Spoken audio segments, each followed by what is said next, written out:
2023년 11월 9일자 매일경제신문에는 20대 절반 한국 사회 믿을 수 없다라는 타이틀의 기사가 실렸습니다. 기사의 내용은 이렇습니다. 2030 청년 세대의 절반 가까이는 한국 사회를 불신하고 있는 것으로 나타났다. 불신 정도는 남성이 42.5%, 여성 41.4%보다 높았고 도시 42.5%, 농어촌 39.2%보다 높았다. 11월 8일 통계청이 발표한 2023년 사회조사 결과를 보면은요, 20에서 29살의 46.8%는 한국 사회는 믿을 수 없다라고 답을 했습니다. 그리고 30대, 40대, 50대, 60대가 될수록 조금씩 그 폭은 줄었지만 연령대가 높아질수록 불신도는 낮아졌지만 그것은 소폭에 불과했습니다.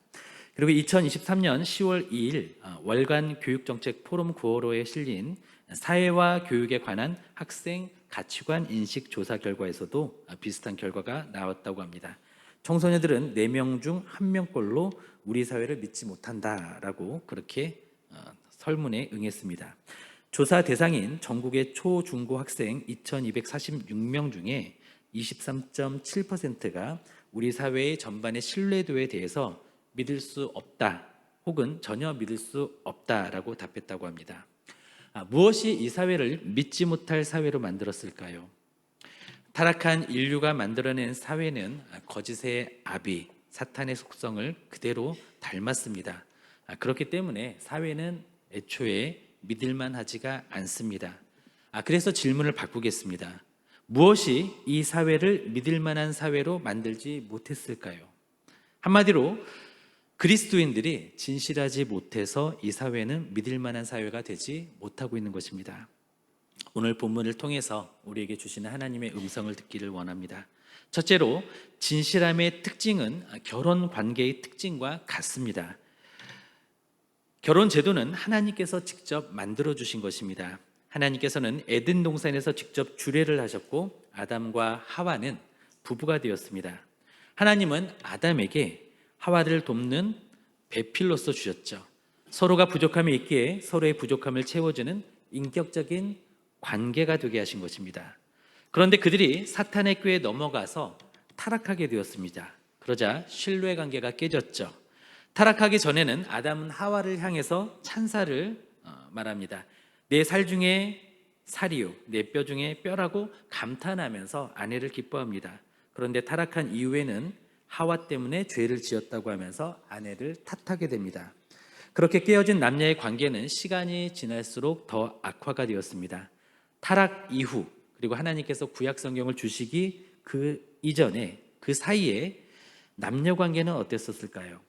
그때 여성들은 인격적인 존중을 받지 못했습니다. 남편은 아내를 재산으로 여겼습니다. 그래서 남편은 아내를 쉽게 버릴 수가 있었습니다. 하나님은 이러한 인간의 완악함을 보셨습니다. 그래서 그것을 억제할 수 있도록 이혼에 대한 율법을 주셨습니다. 신명기 24장 1절에 보면 남편이 결혼한 후에 아내에게 수치되는 일을 발견하고 아내와 살 마음이 없으면 이혼 증서를 써서 주고 집에서 내보내라고 하는 그러한 조항을 주셨습니다. 이것은 남자가 부당한 이유로 아내를 버리지 못하도록 주님께서 주신 말씀입니다. 이혼은 남편이 아내에게서 부적절한 것을 발견했을 때에만 할 수 있었고 이혼 증서를 주고서야 내보낼 수가 있었습니다. 그리고 이 이혼 증서는 두 증인 앞에서 작성해야만 했습니다. 함부로 아내를 버리던 그때에 하나님은 확실한 이유가 있을 때에만 이혼을 허락하셨던 것이죠. 그리고 그 절차도 까다롭게 하시면서 이것을 억제하셨던 것입니다. 하나님은 이혼하는 것을 원래 원치 않으셨습니다. 그러나 하나님은 인간의 완악함 때문에 최소한 이 정도는 지켜라 라고 하면서 사람들의 눈높이에 맞춰서 율법을 주셨던 것이죠. 그런데 사람의 마음은 악했습니다. 신약시대의 사람들은 하나님의 말씀을 자신들의 편의에 맞춰서 해석하고 적용했습니다. 이때에는 율법을 연구하고 가르치는 두 학파가 있었습니다. 보수적인 학파인 샴마이 학파는 아내가 성적으로 부도덕한 일을 했을 때에는 이혼해도 된다라고 가르쳤습니다. 그런데 자유주의적인 힐렐 학파는 아내가 저녁에 식사를 태우거나 남편을 불쾌하게 했을 때 그때는 이혼할 수 있다라고 가르쳤습니다. 그리고 신약 시대의 서기관들과 바리새인들은 힐렐 학파의 자유주의적인 그러한 의견을 따랐습니다. 하나님은 가정의 소중함을 일깨우기 위해서 또 약자였던 여성을 보호하기 위해서 율법을 주셨는데 서기관과 바리새인들은 율법의 정신은 망각하고 이혼하기 쉬운 그런 이유들을 찾아서 가르치고 있었던 것입니다. 이것에 대해 예수님은 그들의 완악함과 위선적인 모습을 지적하십니다. 그리고 하나님이 싫어하시는 이혼을 경솔하고 가볍게 대하는 태도에 대해서 또 반대를 하셨던 것이죠. 예수님은 아내가 간음을 하지 않았는데 다른 이유로 아내를 버리는 것을 허락하지 않으셨습니다. 이혼의 이유를 간음으로 또는 음행으로 제안을 하셨던 것입니다. 우리 마태복음 5장 31절 32절 말씀을 함께 보겠습니다. 또 일렀으되 누구든지 아내를 버리려거든 이혼 증서를 줄 것이라 하였으나 나는 너희에게 이르노니 누구든지 음행한 이유 없이 아내를 버리면 이는 그로 간음하게 함이요 또 누구든지 버림받은 여자에게 장가드는 자도 간음함이니라. 아멘. 무슨 뜻입니까? 결혼은 한 몸이 되는 것이다. 하나님이 이혼법을 주신 것은 사람들이 고집스럽고 못됐기 때문이고 이혼은 결혼한 부부 중 한쪽에 음행이 있을 때 가능하다. 음행을 한 사람은 이 결합을 깨트리고 다른 사람과 결합했기 때문이다 라고 말씀하시는 것이죠. 그리고 결혼의 특징은 진리의 특징과 같습니다. 결혼의 특징은 무엇이죠? 결혼은 배타적인 특징을 가지고 있습니다. 그리고 일평생 지속되어야 하는 지속성의 특징을 가지고 있습니다. 결혼은 배타적입니다. 배우자 이외의 이성에 대해서는 단호히 거부해야 합니다. 육체의 관계뿐만 아니라 정신적으로도 성적 기대감을 가져서는 안 되는 것이죠. 그리고 결혼은 일평생 지속되어야 합니다. 하나님은 둘이 한 몸이 되게 하셨고 하나님이 짝지어 주신 것을 사람이 나누지 못하도록 하셨습니다. 그렇다면 진리의 특성은 무엇일까요? 진리도 역시 배타적인 특성을 가지고 있습니다. 진리 이외의 것에 대해서는 그건 아니다라고 말하게 되는 것입니다. 이것도 맞고 저것도 맞다라고 말하는 것은 이미 진리가 아닌 것입니다. 그렇게 말하는 사람은 나는 집사람도 좋아하고 사무실 미쓰김도 좋아한다 이렇게 말하는 것과 비슷합니다. 진리는 시간이 지나도 변하지가 않습니다. 지금은 맞는 말인데 30년 뒤에는 틀린 말이 된다면 그것은 상식은 될 수 있습니다. 그러나 진리는 될 수 없습니다. 가령 과거의 상식은 어땠습니까? 남녀 7세 부동석이었습니다. 7살이 지나면 남자와 여자는 같은 자리에 앉을 수가 없었습니다. 그래서 과거에는 교회에서도 이런 문화를 존중해서 교회 안에 예배당 중간에 새끼줄을 쳤습니다. 그래서 한쪽은 남성분들만 앉고 한쪽은 여성분들만 앉았습니다. 우리도 그렇게 할까요? 그렇게 하면 어떨까요? 굉장히 몰상식하고 좀 차별하는 것처럼 그렇게 오해를 살 수가 있습니다. 과거에는 남녀 7세 부동석이 상식이었는데 지금은 그렇게 하면 상식에 맞지가 않죠. 그러나 진리는 어떻습니까? 시간이 지나도 변하지가 않습니다. 결혼의 특징과 진리의 특징은 배타성 그리고 지속성입니다. 결혼의 특징과 진리의 특징을 지키는 것이 또 진실함이 됩니다. 진실함은 무엇이죠? 진실함은 마음에 거짓이 없이 순수하고 바른 것이 진실함입니다. 그래서 진실함은 거짓을 배척합니다. 진실함은 비뚤어지거나 왜곡된 것이 없습니다. 시간이 지나도 곧게 뻗어 있습니다.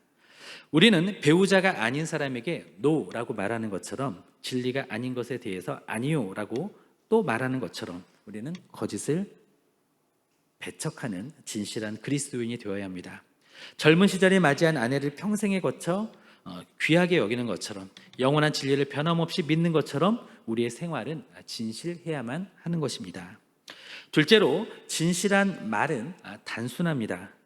내 말이 사실이 아니면 내 손바닥에 장을 지진다. 이 말은 손바닥 밑에 불을 지펴 손바닥 안에 있는 간장을 끓인다라는 표현입니다. 지금은 잘 쓰지 않는 표현이죠.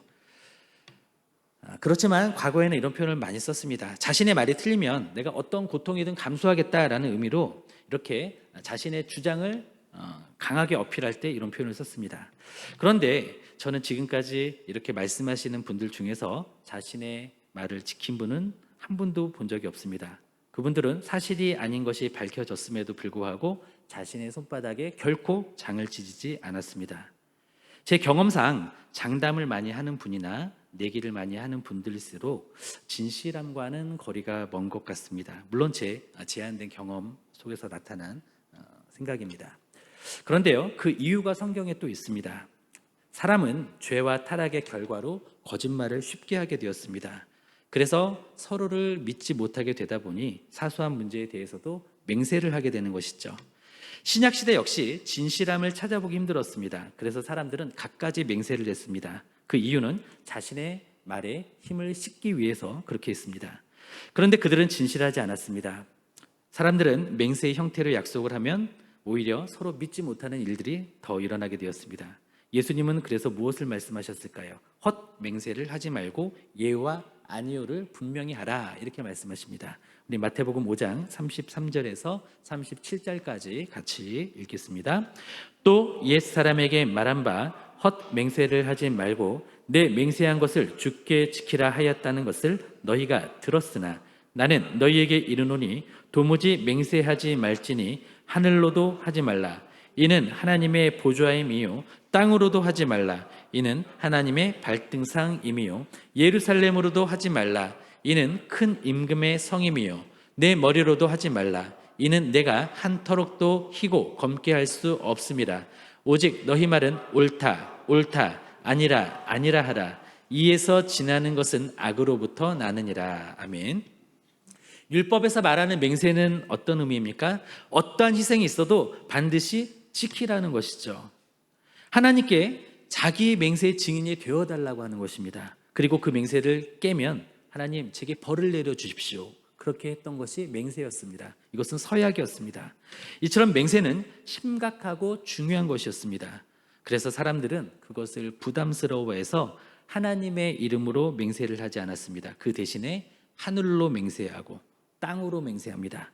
예루살렘으로 맹세하고 자신의 머리로 맹세했습니다.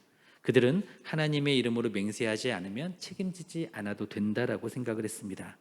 벌은 받기 싫고 자신의 말이나 약속의 힘은 실어야 하니까 온갖 것들을 걸고 맹세를 했던 것이죠. 우리는 우리가 중요하고 심각한 일에 대해서만 하나님의 이름으로 진실하게 맹세하기를 원합니다. 가령 우리가 지난주에 했던 학습이나 세례의 문답과 같이, 또 혼인 서약과 같이 중요한 일에 대해서는 주님 앞에서 진지하게 맹세하기를 원합니다. 그러나 그 이외의 다른 사사로운 일들에 대해서는 이것저것을 걸어서 맹세해서는 안 됩니다. 그 대신에 예 또는 아니요를 분명하게 해야 합니다. 주님은 단순한 진실을 원하십니다. 우리는 평소 때의 대화나 의사소통에서 항상 진실만을 말해야 합니다. 그리고 진실한 말에는 거창한 장담이 필요하지 않습니다. 부모님의 이름을 걸거나 손에 장을 진다라는 그런 맹세는 필요가 없습니다. 미사여구도 필요가 없습니다. 네, 아니요, 아니요. 이것만으로도 충분하다라는 것이죠. 우리는 과장이나 꾸밈 없이 단순한 말로 우리의 진실을 드러내기를 원합니다. 셋째로, 우리가 진실해야 하나님의 진리가 전달됩니다. 하나님은 그리스도인인 우리들을 내려다보고 계십니다. 말, 대화, 행동 하나하나 주목하십니다. 아까 우리가 교동문으로 읽었죠. 시편 139편의 말씀이 어떻죠? 우리의 앉고 일어서는 것, 우리의 마음의 생각들, 말하는 것들, 태도 하나들 주님께서 다 보신다고 말씀하십니다. 그리고요, 하나님뿐만 아니라 세상도 그리스도인인 우리를 지켜보고 있습니다. 왜냐하면 우리가 행하는 것이 세상에 영향을 주기 때문에 그렇습니다. 세상의 입장에서 보면 우리가 원하든 원하지 않든 세상은 우리들의 영향을 받게 되어 있습니다. 우리가 빛을 발하면 세상은 밝아집니다. 우리가 빛을 잃으면 세상은 어두워집니다. 우리가 소금의 맛을 내면 세상은 살만해집니다. 우리가 소금의 맛을 잃으면 세상은 삭막해집니다. 우리가 진실하면 하나님의 진리가 세상의 정치, 경제, 사회, 문화, 언론, 미디어, 개인의 인간관계까지 모두 나타나게 됩니다. 세상은 그렇게 우리의 영향을 받게 되어 있습니다. 그 반대의 경우는 끔찍하죠. 그런데 그 모습이 현재 대한민국의 모습이기도 합니다. 진실함이 사라진 오늘 우리 그리스도인들은 진심을 말해야 합니다. 그리고 진심으로 표현해야 합니다. 자신의 말이 진정 의미 있는 것이 되도록 우리의 삶이 따라줘야 됩니다. 우리는 미사여구와 과장과 맹세로 믿어달라고 구걸하는 사람이 아닙니다. 옳다 혹은 아니다 라는 꾸밈 없는 말로 그 말 한마디로도 충분한 사람이 되어야 합니다. 그리스도인 개개인이 그래야 하고 교회가 그래야 합니다. 그래야 이 나라도 삽니다. 고 김준곤 목사님은 1962년 2월 삼각산 기도원에서 민족 복음화를 위한 기도를 하십니다. 그 기도를 정리한 기도문을 소개하겠습니다. 어머니처럼 하나밖에 없는 내 조국, 어디를 찔러도 내 몸같이 아픈 조국, 이 민족 마을마다, 가정마다, 교회마다, 사회의 구석구석 금수강산 자연 환경에도 하나님 나라가 임하게 하시고 뜻이 하늘에서처럼 이 땅에서 이루어지게 하옵소서. 이 땅에 태어나는 어린이마다 어머니의 신앙의 탯줄, 기도의 젖줄, 말씀의 핏줄에서 자라게 하시고 집집마다 이 집의 주인은 예수님이시라고 고백하게 하시고 기업주들은 이 회사의 사장은 예수님이시고 나는 관리인이라고 고백하는 민족, 두메마을 우물가의 여인들의 입에서도 공장의 직공들, 바다의 선원들의 입에서도 찬송이 터져나게 하시고 각급 학교 교실에서 성경이 필수 과목처럼 배워지고 국회나 각 의가 모일 때도 주의 뜻이 먼저 물어지게 하시고 국제시장에서 한국제 물건들은 한국인의 신앙과 양심이 의뢰의 보증수표처럼 믿어지는 민족, 여호와를 자기 하나님으로 삼고 예수 그리스도를 주로 삼으며 신구약 성경을 신앙과 행위의 표준으로 삼는 민족, 민족의식과 예수의식이 하나 된 지상 최초의 민족, 그리하여 수십만의 젊은이들이 예수의 꿈을 꾸고 인류 구원의 환상을 보며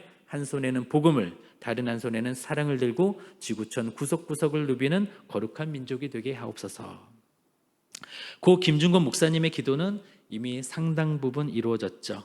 기도를 들으시는 하나님이 응답하신 것입니다. 그리고 이때는 김준건 목사님뿐만 아니라 많은 그리스도인들이 애국하였고 나라를 위해 뜨겁게 기도했습니다.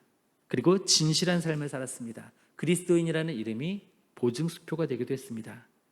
대한민국의 교회가 대한민국의 그리스도인들이 예수님을 주인으로 고백하고 예수님은 사장이시고 나는 관리인이라고 고백하고 대한민국의 그리스도인들이 진리이신 예수님을 진실하게 말할 때 대한민국은 그렇게 기적을 이루어왔던 것입니다. 그런데 지금은 주춤하고 있죠. 왜일까요? 그리스도인들은 많지만 진실한 그리스도인들이 적기 때문이라고 생각합니다. 우리는 오늘 이 진실함을 결단하기를 원합니다. 바라기에 우리 모두는 거짓과는 타협하지 않는 지조 있는 진실함으로 변함없는 하나님의 진리를 나타내기를 원합니다. 예와 아니오의 한마디로도 우리의 진심이 전달되고 그러한 우리의 태도가 보증이 되는 진실한 삶이 되기를 원합니다. 우리의 진실한 삶이 생명의 진리를 증폭시킬 뿐만 아니라 진리의 증거 그 자체가 되시기를 예수님의 이름으로 축원드립니다. 기도하시겠습니다.